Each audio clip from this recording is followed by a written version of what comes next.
Bonjour et bienvenue sur la chaîne de Prof Couder, la chaîne qui vous explique vos cours de physique-chimie de façon simple et claire. N'hésitez pas à aller voir en description, il y a des liens vers plus de bonus. Dans cette vidéo, on va parler des règles de base de l'électricité, les lois de l'électricité qu'on peut aussi appeler lois de Kirchhoff.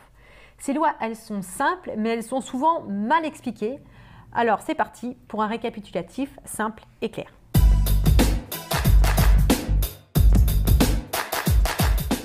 On se rappelle, en électricité, on a deux grandeurs physiques de base, la tension, que l'on note U, qui s'exprime en volts, et l'intensité, que l'on note I, qui s'exprime, elle, en ampères. Je vais laisser voir en description, je vous mets des liens vers des vidéos qui vous expliquent ce que c'est exactement ces deux grandeurs physiques.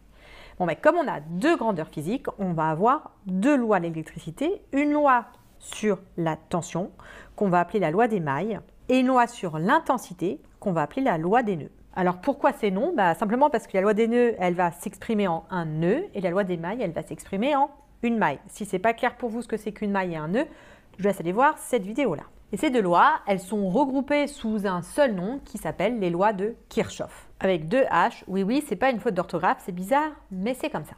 Ces lois, en fait, elles découlent tout simplement du fait qu'il y a conservation de la charge dans un circuit électrique et aussi que l'énergie se conserve. Alors, avant d'appliquer ces lois, c'est important de bien dessiner son circuit électrique, bien schématiser, et de bien mettre les flèches qui correspondent aux tensions et aux intensités partout. Commençons par la loi des nœuds. La loi des nœuds, comme son nom l'indique, s'applique en un nœud, c'est-à-dire à un endroit où au moins 3 fils se rejoignent. Ça peut être 3, 4, 5, mais en tout cas, c'est un endroit où il y a donc plus de 2 fils qui se rejoignent. On se rappelle, ces flèches-là, on les met de façon au hasard. Ce qui compte, c'est qu'on ne les mette pas le sens dans lequel on les met. Bien, la loi des nœuds, elle dit tout simplement tout ce qui rentre dans le nœud, c'est égal à ce qu'il sort.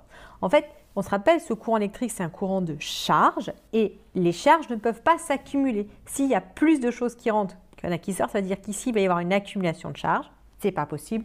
Et s'il y a plus de choses qui sortent, ça veut dire qu'ici, il va y avoir des charges en moins. Ce n'est pas possible non plus. Donc, tout ce qui rentre, c'est égal à ce qui sort. Mathématiquement, on va donc avoir I1 est égal à I2 plus I3. Ce qui rentre, c'est égal à ce qui sort. Et donc là, on l'a fait avec le sens des flèches. Il y a deux façons d'écrire cette loi. La première, c'est ce que je viens de faire, mais on peut aussi écrire que la somme algébrique est nulle. Donc la somme algébrique, c'est la somme en regardant le sens. Donc on va dire que tout ce qui rentre, ça va être positif. Donc ici, I1 rentre, donc I1 est positif. I2, il sort, donc c'est négatif. Et I3, il sort, donc c'est négatif. Donc vous voyez, tout ce qui rentre, on le met avec un signe plus, tout ce qui sort, on met avec un signe moins. Et on écrit c'est égal à 0. On voit que, bien évidemment, ces deux expressions sont équivalentes, tout va bien. Passons donc maintenant à la loi sur la tension, ou la loi des mailles. Donc la loi des mailles, elle s'applique sur une maille ou une boucle de courant. On dessine notre circuit, on met toutes les petites flèches, on essaye de mettre le générateur en convention générateur. Si on n'y arrive pas, c'est pas du tout grave, mais si on le voit, hop, au passage, on le met en convention générateur. Si là je vous parle chinois, allez voir cette vidéo-là. Donc la loi des mailles, elle dit la tension est nulle sur une boucle ou sur une maille. Donc si je dessine ici les deux boucles, on va avoir celle-ci qui est la boucle 1 et celle-ci qui est la boucle 2. Et donc on va pouvoir faire une loi des mailles sur chacune des boucles, sur chacune des mailles. Il y a deux mailles. On peut aussi dessiner une troisième boucle qui est la grande ici, mais la grande c'est la 1 plus la 2. On ne va pas trouver une nouvelle expression. On trouvera la même chose que si on additionne ce qu'on trouve en faisant la boucle 1 et ce qu'on trouve en faisant la boucle 2. Cette boucle, c'est un peu comme une balade de charges. Les charges, elles partent de là et elles reviennent ici. Les charges, elles ont descendu tous les potentiels qu'elles ont montés. Donc, elles montent les potentiels dans le générateur et elles descendent les potentiels dans les récepteurs. Donc, comme la dénivelée totale est nulle, ça veut dire que la tension totale sur les boucles ou sur les mailles est nulle. Donc, vous voyez, c'est assez facile. Dans la boucle 1, notamment, on voit que comme il n'y a que deux tensions, U1 et UG, eh bien, on a forcément UG égale U1. Peut-être que vous avez vu ça au collège sous le nom de loi d'unicité des tensions. Quand on n'a que deux dipôles dans une boucle, eh bien, la tension est la même. Et donc, sur la boucle 2, on a pareil la tension du générateur qui est égale à la tension aux bornes du condensateur plus la tension aux bornes de la deuxième résistance. D'accord ? Dans un circuit série, la tension du générateur est égale à la somme des tensions des récepteurs. Alors, sauf que là, c'est un récepteur, le condensateur, parce qu'on l'a mis en convention récepteur. Mais on ne sait pas si c'est un vrai récepteur ou juste un générateur en convention récepteur. Bref, vous voyez que les choses sont un peu plus compliquées que ce qu'on vous a appris au collège. Donc là, je vous ai mis la façon collège. Mais pour appliquer la loi d'émail dans tous les cas, même dans les cas post-bac, ce qui va vous compliquer la vie, ce sont les signes. Donc plutôt que d'écrire les équations comme ça, moi, ce que je vous conseille, c'est de le faire de façon formelle en regardant le sens de la boucle et le sens des flèches de tension. On va dire que sur une boucle, les tensions sont nulles. Donc on va dire 0 égale. Ensuite, je vais regarder le sens. Si le sens de ma boucle est le même que le sens de la flèche, alors ça va être positif. Ici, UG et la boucle sont dans le même sens, donc UG va être positif. Mais ici, la boucle, elle est dans ce sens-là et U1 est dans ce sens-là, donc du coup, ici, ça va être négatif. Et on retrouve bien ce qu'on avait ici, tout va bien. Dans la boucle 2 maintenant, alors la boucle 2, elle est dans ce sens-là. UG, elle est dans ce sens-là, donc c'est le même sens, donc il est positif. UC, la boucle est comme ça, UC est comme ça.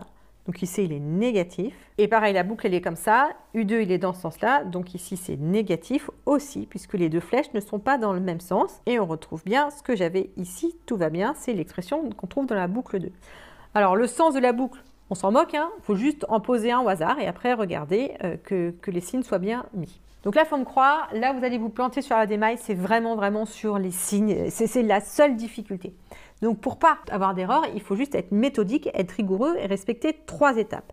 Première étape, mettre toutes les flèches des tensions et des intensités. Convention générateur ou convention récepteur, c'est vous qui décidez, c'est pas très grave, il faut choisir, il faut les dessiner. Ensuite, deuxième étape, dessiner la boucle. Et on la dessine, si possible, d'une autre couleur pour ne pas se tromper, comme moi je l'ai fait. Et on n'oublie pas non plus de mettre la flèche du sens de la boucle. Cette boucle, elle a un sens. Et enfin, dernière étape, on écrit la somme algébrique nulle.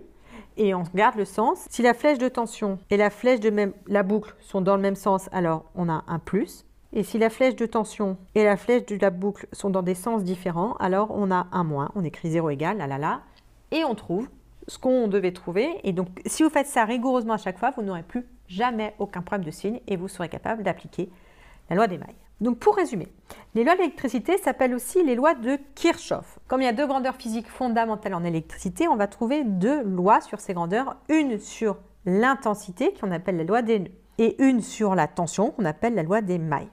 La loi des nœuds, elle s'exprime en un nœud, un endroit où il y a au minimum 3 fils électriques, et elle dit tout ce qui rentre est égal à tout ce qui sort. La façon la plus simple et la plus rigoureuse de l'écrire, c'est d'écrire la somme algébrique, donc 0 égale. On regarde tout ce qui rentre en mettant un signe plus et tout ce qui sort avec un signe moins. Et on obtient une expression sur les grandeurs intensité. La loi des mailles, donc, qui est une loi qui porte sur les tensions, elle s'exprime sur une maille ou sur une boucle de courant. La difficulté de la loi des mailles, c'est vraiment le sens. Donc pour ça, il faut être rigoureux, bien écrire toutes les petites flèches, notamment les flèches de tension, et ensuite dessiner la boucle de courant ou la maille, avec un sens, que ce soit orienté. Et ensuite, on fait la même chose, on écrit la somme algébrique, 0 égale. Si la flèche de la tension et la flèche de la boucle de courant ont le même sens, on met un signe plus. Si elles sont de sens opposé, on met un signe moins. Et on obtient une expression, une égalité par boucle de courant. Voilà, j'espère que cette vidéo vous a plu. N'hésitez pas à liker si c'est le cas et à poser vos questions en commentaire si quelque chose n'est pas clair pour vous. Et si vous voulez de l'aide pour travailler vos cours, n'hésitez pas à aller voir en description. Je vous offre un petit cadeau pour vous aider.